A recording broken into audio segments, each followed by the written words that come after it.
네, 안녕하세요. 현명한 노무사입니다. 이번 시간에는요, 3개월 열심히 공부하면 2차 시험 합격할 수 있다, 없다? 이 주제로 말씀을 드리려고 합니다. 결론부터 갈게요. 합격할 수 있다. 이유는요, 말씀드리겠습니다. 자, 지금부터는 마음이 왔다 갔다 할 거예요. 오늘은 합격할 수 있을 것 같다라는 생각이 들고, 내일은 떨어질 것 같은데? 라는 생각이 들고요. 하루도 아니다. 하루 중에 아침, 점심, 저녁 나눠서요. 합격과 불합격이 왔다 갔다 하는 그런 시기가 올 거예요. 공부하려고 독서실에 앉았죠. 겁나 추운데 밖에 나가면 또 더워요. 냉방병에도 많이 노출이 되실 거고요. 체력적으로도 많이 한계가 오면서 이 왔다 갔다 하는 멘탈은 더더욱 큰 진폭을 느끼시는 본인을 발견하실 건데요. 자, 요 세 가지만 지키면 저는 남은 기간 동안에 합격할 수 있겠다라는 말씀을 드려보려고 합니다. 들어가기 앞서 여러분 2차 시험 합격률이 8%라는 거 알고 계시나요? 100명이 공부했는데 내 주변에 100명 중에 8명만 합격하는 거예요. 굉장하죠. 100명은 다 놀고 있었을까? 아니 나름 다 열심히 공부하고 있었었는데 우리는 확률적으로요, 떨어지는 92%가 아니라 합격하는 8% 안에 들어가야 되거든요. 그러니까 이번 시간에 제가 드릴 말씀이 여러분들한테 좀 중요할 수 있겠다라는 생각이 드시죠. 자, 합격하기 위해서 첫 번째 전제는 뭐라고요? 남은 기간 3개월 동안 공부하면서 합격하기 위한 첫 번째, 바로 멘탈 관리입니다. 야, 그 뻔한 걸 왜 얘기해? 그런데 공부는요, 20%의 기술적인 부분과 80%의 멘탈 관리라고 보셔도 무방하시거든요. 여러분이 보고 계시는 그 강의, 그 책들 어떤 책이에요? 네, 수험가에서 이미 한번 필터링을 거친 책이죠. 이상한 책 보고 계시진 않잖아요. 공격 무기 자체는 그게 정확한 겁니다. 이제 와서요, 3개월 남았는데요, 이제 와서 이 강사님은 나랑 안 맞아, 이 책은 나랑 이상해, 다른 걸로 바꿔야지, 이런 거에 시간 허비하지 마십시오. 이미 괜찮은 책입니다. 기술적인 거 20%에 집착하지 마시고요, 멘탈적인 거 80%를 관리해 주십시오. 그럼 멘탈 관리를 어떻게 하는데, 네, 멘탈 관리는요, 당연한 말씀이지만 꾸준한 연습이 필요합니다. 명상하시고요, 복기하시고요, 내가 공부하지 않은 문제가 시험장에서 반드시 나올 수 있다라는 거 명심하시고요, 계속해서 반복하는 거 밖에는 방법이 없습니다. 저하기만의 멘탈 관리 방법을 찾으셔야 되고요, 그거는 누가 가르쳐 줄 수 없다라는 거 인정하셔야 됩니다. 자, 두 번째로는요, 응집입니다. 응집. 야, 또 뻔한 얘기 하죠. 지금까지 여러분은 뭘 하셨냐면요, 구슬이 요렇게 많은 구슬을 만드신 거거든요. 시험 합격은 뭘까요? 이 구슬을 이렇게 실에 깨는 겁니다. 목걸이 같죠? 목걸이 같죠? 네.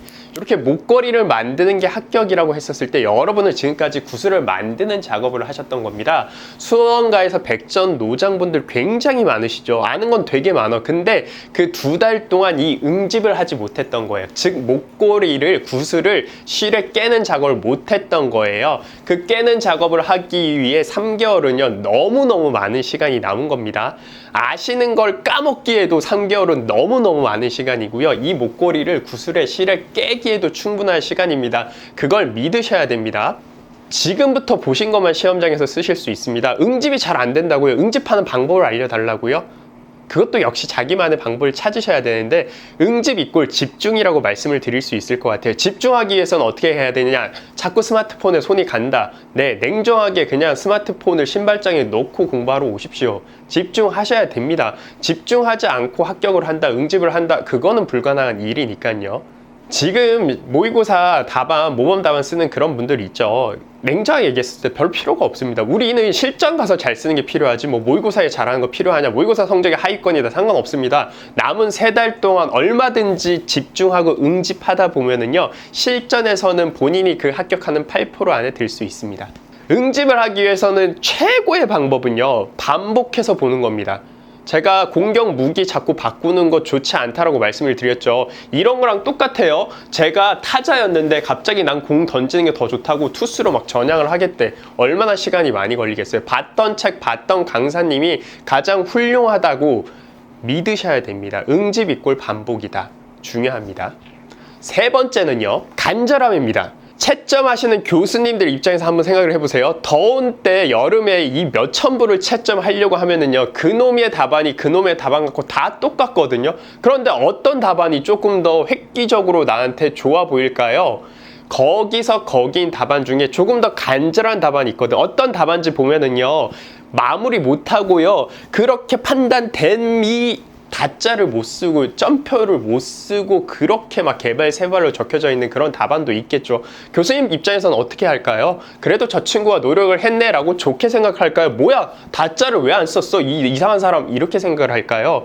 조금 더 간절한 답안이 좋아 보이는 답안이고요. 1일차 시험 보고 나서는요, 이 간절함이 결국 전 승부를 가른다 생각을 하거든요. 분명히 그 당일날 1일차에 시험 보고 나서 다들 힘들 때 두 번째 날을 위해서 공부를 해야 되거든요. 첫날 망쳤다라고 생각하시는 분들은 공부가 잘 안 될 거야. 그럼에도 불구하고 간절하게 2일차 시험을 봐야 됩니다. 씁니 다를 쓰는 그런 느낌이 와야 됩니다. 교수님들 그걸 알고 있냐고요? 네, 알고 있습니다. 나중에 본인이 현업에 들어와가지고요, 수많은 사람들의 의견서나 이 답안지 같은 것들을 본다라고 하면은요, 간절한 답안과 간절하지 않은 답안 너무나 극명하게 차이가 나거든요. 그런 생각들을 하셔야 됩니다. 간절하기 위해서는 이렇게 해야 됩니다. 그런 정답 없습니다. 본인이 간절한 것 자기 자신이 제일 잘 아실 거예요. 자, 오늘 3달 동안 남은 기간 공부하면 합격할 수 있다라는 주제로요, 3가지 알아봤습니다. 첫 번째 멘탈 관리, 두 번째 응집, 세 번째 간절함입니다. 다음 시간에는요, 수험 기간 동안 슬럼프가 왔었을 때 어떻게 해야 되는지에 대해서 살펴보는 시간 갖도록 하겠습니다. 이상 영업 끝. 선물할 것 같다는 과목이 있다면 12월까지는 암기를 해보셔요. 직장이랑 수험생활 병행하셔도 되는데 분들은 오히려 시험 공부 안 하셨으면 좋겠어요.